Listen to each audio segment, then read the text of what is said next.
نحمده ونصلي ونسلم على رسوله الكريم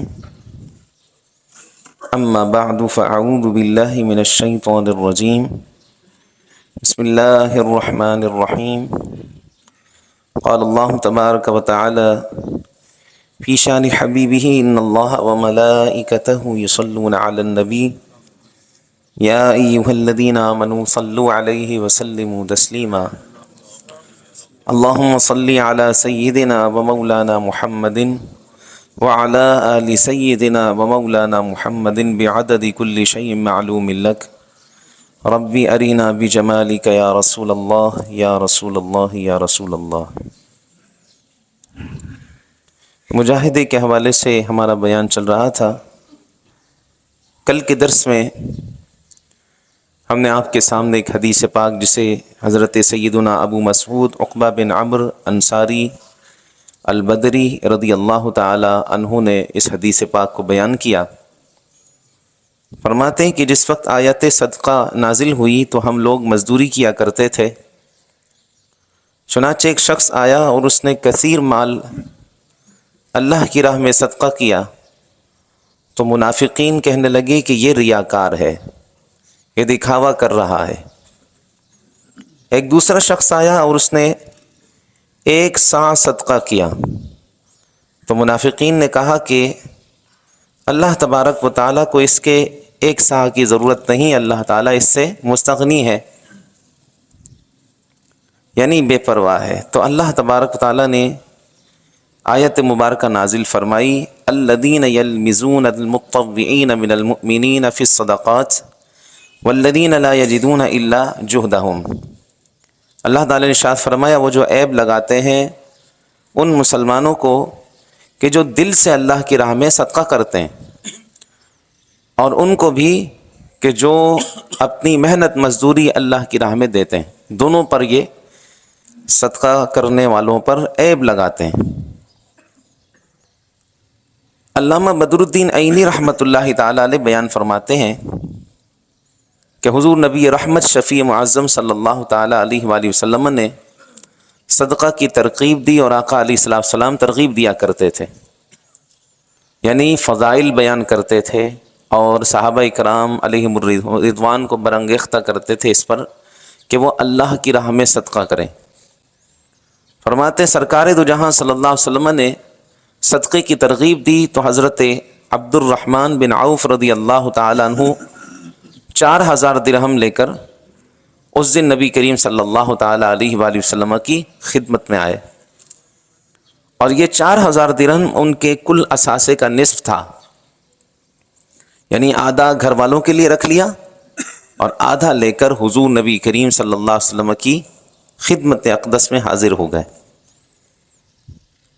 فرماتے ہیں کہ اسی دن حضرت سیدنا عاصم بن عدی بن عجلان رضی اللہ تعالیٰ عنہ نے 100 وسق کھجوریں صدقہ دیں۔ 100 وسق ہے تقریباً 615 من کھجوریں انہوں نے دین اسلام کے لیے اللہ کی راہ میں صدقہ دیں۔ تو جب حضرت سیدنا عبد الرحمن بن عوف رضی اللہ تعالیٰ عنہ اپنا صدقہ لے کر یعنی 4000 درہم لے کر بارگاہ رسالت مآب صلی اللہ علیہ وسلم میں حاضر ہوئے تو منافقین بولنے لگے یہ تو ریاکار ہے۔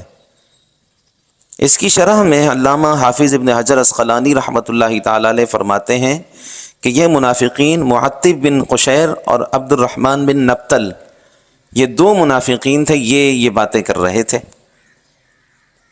صحابہ کرام علیہم الرضوان اپنا ذاتی مال اللہ تبارک تعالیٰ کی بارگاہ میں صدقہ کرتے ہیں، اور یہ صدقہ کرنا ان کی اعلیٰ ترین صفات میں سے ہے، مگر منافقین اسے عیب شمار کرتے، جو زیادہ دیتا اس کے بارے میں کہتے کہ یہ تو ریاکاری کر رہا ہے، اور جو کم دیتے اس کے بارے میں کہتے کہ اس کے کم کی کیا ضرورت ہے۔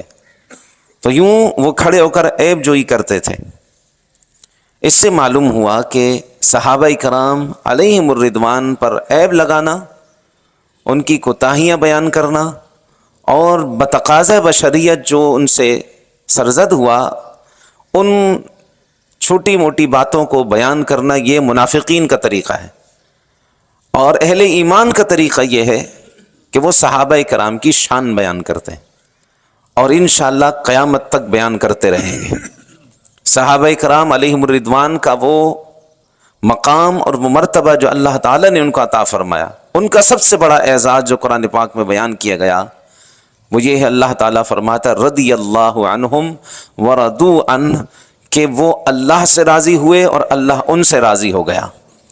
جن سے اللہ راضی ہو گیا، اب ہمیں اور آپ کو کوئی ایسا لفظ جو ان کی شیا نشان نہیں ہے، ان کے آپس کے معاملات کو ہماری اپنی نجی محافل میں ڈسکس کرنا، یا وہ جو بتقاضا بشریت ان سے سرزد ہوئے ان اعمال کو لے کر ان کی ذات پر طعن و تشنیع کرنا، یہ اہل ایمان کا شیوہ نہیں ہے، یہ منافقین کا طریقہ ہے۔ لہٰذا اہل ایمان شان بیان کرتے ہیں۔ ایک سا صدقہ جنہوں نے کیا تھا، ان صحابی کا نام حضرت سیدنا ابو عقیل رضی اللہ تعالی یا ابو عقیل رضی اللہ تعالیٰ عنہ، یہ ان کا نام تھا۔ اچھا، ایک سا صدقہ کتنا ہے؟ اس کی آج کل کے حساب سے جو اس کی مقدار ہے وہ 3 کلو 149 گرام، 3 کلو 149 گرام، یہ ایک سا صدقہ ہے، ایک سا کی مقدار ہے۔ اور 2 سا بن گئے 6 کلو، اور اس سے پھر آپ اندازہ لگا لیں 149 کو ڈبل کر لیں تو تقریباً 298 بن گیا۔ 3 کلو 6 کلو 298، یہ بن گیا 2 سا۔ حضرت سیدنا ابن جریر رضی اللہ تعالیٰ عنہ اپنی روایت کے ساتھ اور اپنی سند کے ساتھ حضرت سیدنا ابو عقیل سے ایک روایت ذکر کرتے ہیں۔ وہ روایت یہ کرتے ہیں کہ حضرت سیدنا ابو عقیل فرماتے ہیں کہ میں نے کھجور کی شاخوں کا ایک گٹھڑا جمع کیا اور اسے اٹھا کر اپنے کندھے پر رکھا، اور کندھے پر لاد کر میں اسے اپنے گھر لے کر آیا۔ اس کے میں نے 2 حصے کیے، ایک حصہ جو ہے میں نے گھر والوں کو دیا، دوسرا حصہ لے کر میں رسول اللہ صلی اللہ تعالی علیہ وآلہ وسلم کی بارگاہ میں لایا۔ اب یہ بات ذرا توجہ سے سنیے گا، تاکہ اس کے ذریعے آپ صلی اللہ علیہ وسلم کا قرب حاصل کر سکوں۔ صدقہ کرنے کس لیے لایا؟ تاکہ حضور صلی اللہ علیہ وسلم کا قرب حاصل کر سکوں۔ تو حضور نبی کریم صلی اللہ علیہ وسلم کی بارگاہ میں جب میں صدقہ لے کر حاضر ہوا تو آقا علیہ السلام نے ارشاد فرمایا اسے صدقے پر ڈال دو۔ تو جب میں وہ صدقہ لے کر صدقے کی کھجوروں پر ڈالنے لگا تو وہاں پر کچھ منافقین نے مذاق اڑایا اور کہا کہ اللہ اس مسکین کے صدقے سے غنی ہے۔ تو اللہ تعالیٰ نے آیت مبارکہ الذین یلمزون المطوعین، یہ والی آیت مبارکہ نازل فرمائی۔ تو یہاں جو بات غور کرنے کی ہے وہ یہ ہے، حضرت سیدنا ابو عقیل رضی اللہ تعالیٰ عنہ نے اپنے صدقے کا سبب بیان کرتے ہوئے فرمایا کہ ایک دوسرا جو حصہ ہے وہ میں لے کر اس لیے بارگاہ رسالت میں گیا تاکہ اس کے ذریعے حضور صلی اللہ علیہ وسلم کا قرب حاصل کر سکوں۔ تو اس سے معلوم ہوا کہ انبیاء کرام علیہم السلام یا اللہ تبارک و تعالیٰ کے برگزیدہ بندوں کا تقرب حاصل کرنے کے لیے کوئی عمل کیا جائے تو یہ عمل باعث اجر و ثواب ہوتا ہے۔ اگر ایسا نہیں ہوتا تو حضرت سیدنا ابو عقیل رضی اللہ تعالیٰ عنہ ایسا نہیں کہتے، اور پھر سرکار دو جہاں صلی اللہ تعالیٰ علیہ وآلہ وسلم کے سامنے انہوں نے یہ بات کہی کہ آپ کے تقرب کے لیے لایا ہوں، تو حضور منع فرما دیتے۔ پھر جن اصحاب کے سامنے وہ یہ بات بیان کر رہے ہیں وہ کہتے کہ اس طرح غیر اللہ کا تقرب آپ حاصل کر رہے ہیں، یہ تو جائز نہیں ہے، لیکن کسی نے کچھ بھی نہ کہا۔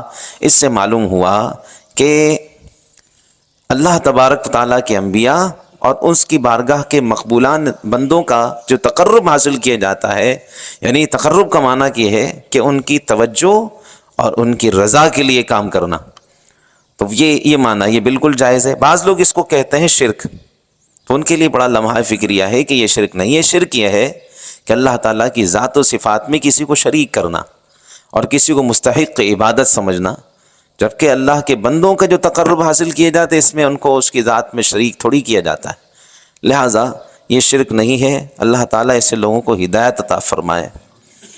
اللہ کی راہ میں خرچ کرنے کے بے شمار فضائل ہیں، اور یہ بھی مجاہدے کی ایک قسم ہے کہ بندہ رزق حلال کمائے اور کمانے کے بعد اللہ کی راہ میں خرچ کرے۔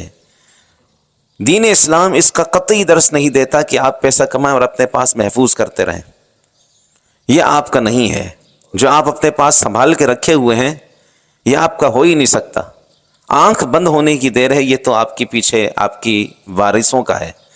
یہ تو وارثوں کے حصے میں آ گیا۔ سرکار علیہ السلام ایک حدیث پاک میں ارشاد فرماتے ہیں، آدمی یہ کہتا ہے مالی مالی، یعنی میرا مال میرا مال میرا مال، لیکن وہ مال اس کا نہیں ہوتا۔ اس کا مال تو وہی ہے کہ جو اس نے کھا پی لیا یا پہن کر پرانا کر لیا، یہ مال اس کا ہے، لیکن جو وہ پیچھے چھوڑ کر گیا وہ تو اس کے وارثوں کا مال ہو گیا۔ حضرت سیدنا ابو ہریرہ رضی اللہ تعالیٰ عنہ سے اللہ کی راہ میں خرچ کرنے سے متعلق حدیث پاک ہے، جسے امام مسلم نے کتاب الزکوٰۃ باب فی المنفق والممسک اس باب میں بیان کیا ہے۔ حضرت ابو ہریرہ رضی اللہ تعالیٰ فرماتے ہیں کہ حضور نبی رحمت شفیع معظم صلی اللہ علیہ وسلم نے ارشاد فرمایا، ہر روز 2 فرشتے اترتے ہیں، ان میں سے ایک کہتا ہے اے اللہ تیری راہ میں جو خرچ کرے اس خرچ کرنے والے کو بہترین بدلہ عطا فرما، اور دوسرا کہتا ہے یا اللہ جو تیری راہ میں خرچ نہیں کر رہا، بخیلی دکھا رہا ہے، مال کو روکتا ہے، اس کا مال ضائع فرما دے۔ 2 فرشتے یہ دعا کرتے ہیں، لہذا مال جو ہے اللہ کی راہ میں لازمی خرچ کیا کریں، صدقے کی عادت بنائیں، بھلے تھوڑا تھوڑا دیں، 10 20 روپے سے آغاز کر لیں، لازمی صدقے کی عادت بنائیں گے، پہلے 10 سے کریں گے تو پھر 20 بھی دیں گے۔ آپ چیک کر کے دیکھیں، آپ 10 سے چیک شروع کریں، آپ کو ملتا کتنا ہے؟ 700 تو اللہ تعالیٰ نے دینے کا وعدہ کیا ہے نا، تو آپ 10 کو 700 سے ضرب دے دیں، آپ دیکھیں کہ آپ کے لیے انتظام 700 کا ہوگا۔ یقین اور توکل ضروری ہے۔ اللہ تعالیٰ فرماتا ہے نا واللہ یضاعف لمن یشاء، اللہ تعالیٰ جس کے لیے چاہتا ہے اس میں سے بھی اضافہ فرما دیتا ہے۔ دوسری حدیث پاک جسے امام مسلم نے کتاب البر والصلہ باب استحباب العقود والتواضع اس میں بیان کیا ہے۔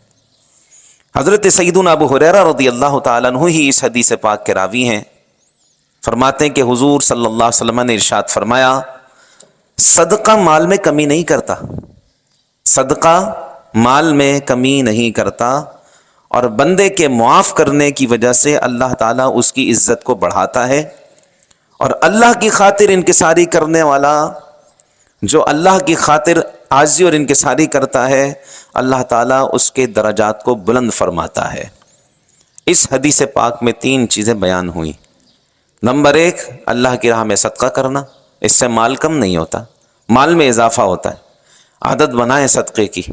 اور دوسری، معاف کرنے سے بندے کی عزت گھٹتی نہیں ہے، عزت بڑھتی ہے، لہذا دلوں سے میل کو نکالا کریں، معاف کیا کریں، یہ سب سے بہترین چیز ہے۔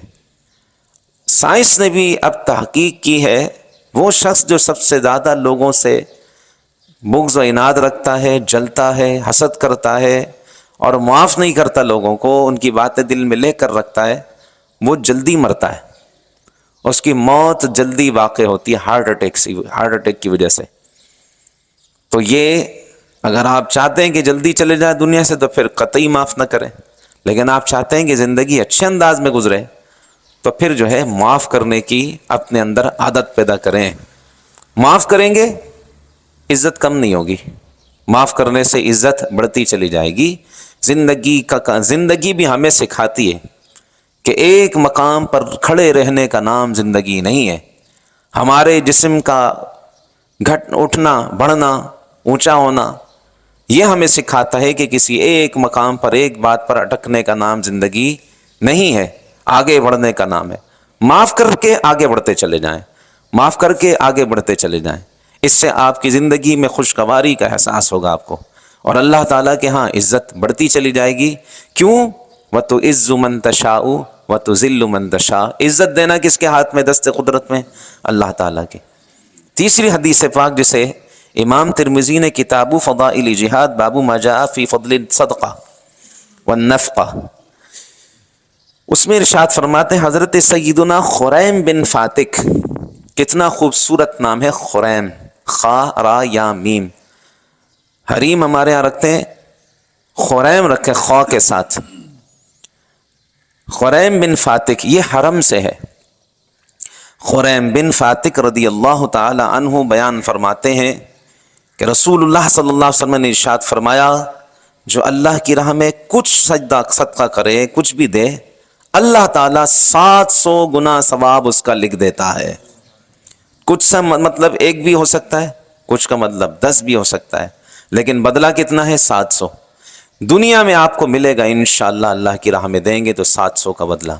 اللہ تبارک تعالیٰ کی بارگاہ میں دعا ہے، اللہ تعالیٰ ہمیں رزق حلال وافر عطا فرمائے اور اس کی راہ میں خرچ کرنے کی بھی توفیق عطا فرمائے، آمین بجاہ سید المرسلین۔ وآخر دعوانا ان الحمد للہ رب العالمین، الحمد للہ رب العالمین والعاقبۃ للمتقین، والصلاة والسلام علی اشرف الانبیاء وسید المرسلین وعلی آلہ وصحبہ اجمعین۔